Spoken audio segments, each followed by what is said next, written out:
In this video, we will show on how to solve linear equation of first order. The first thing you need to do is you need to write it in standard form dy over dx plus p of x times y is equals to q of x. Now, once you have it in standard form, you need to find the functions p of x times y and q of x.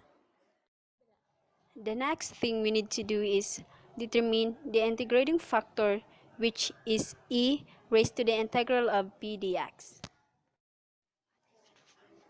After that, we can now have the general equation y times e raised to the integral of p dx is equals to integral of q times e raised to the integral of p dx plus c.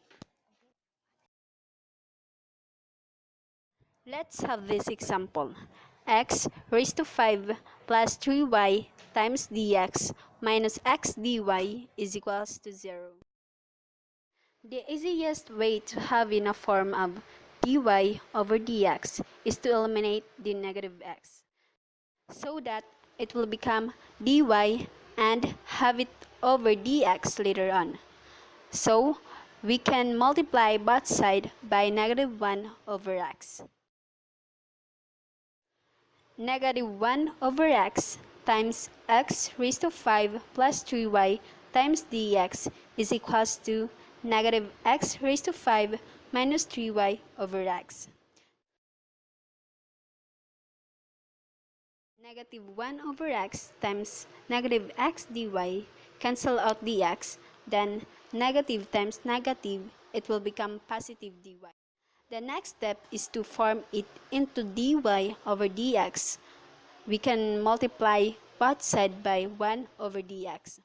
1 over dx times negative x raised to 5 minus 3y over x cancel out the dx plus dy over dx is equals to 0.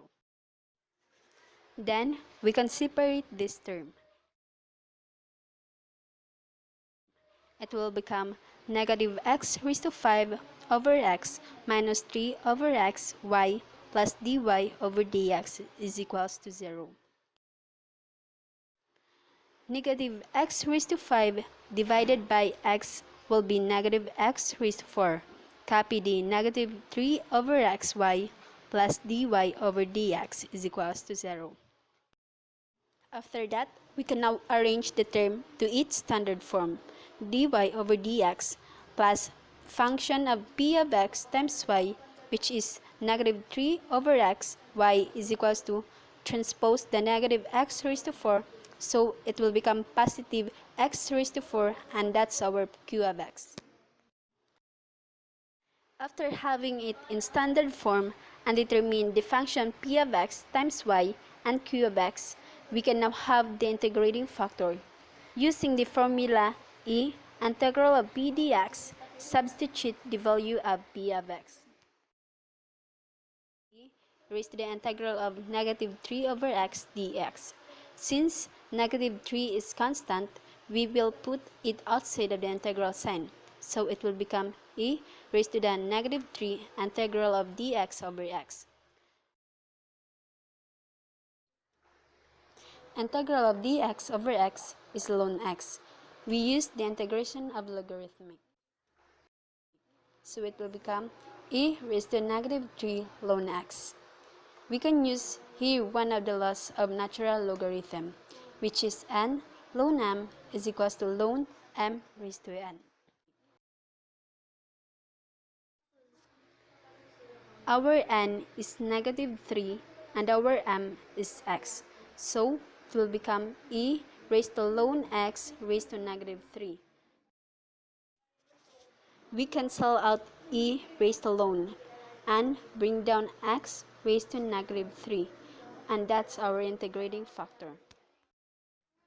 Since we already have the values that we needed for the general equation, we can now substitute those values. Y times x raised to negative 3, which is our integrating factor, equals to integral of x raised to 4, which is our function q of x, times x raised to negative 3 times dx plus c. Y times x raised to negative 3 is equals to x raised to 4 times x raised to negative 3 is equals to x, then copy the dx plus c. So it will become integral of x dx plus c. Y times x raised to negative 3, we will use here the power formula, which is u raised to n plus 1 over n plus 1. Then it will become x raised to 2 over 2 plus c. We will cancel out the x raised to negative 3 and over 2. So we will multiply both sides by 2x cubed. 2x cubed times y times x raised to negative 3 cancel out the x raised to negative 3 is equals to x squared over 2 times 2x cubed, cancel out the 2 plus c times 2x cubed. So the answer will be 2y is equals to x raised to 5 plus 2x cubed c. And that's our final answer.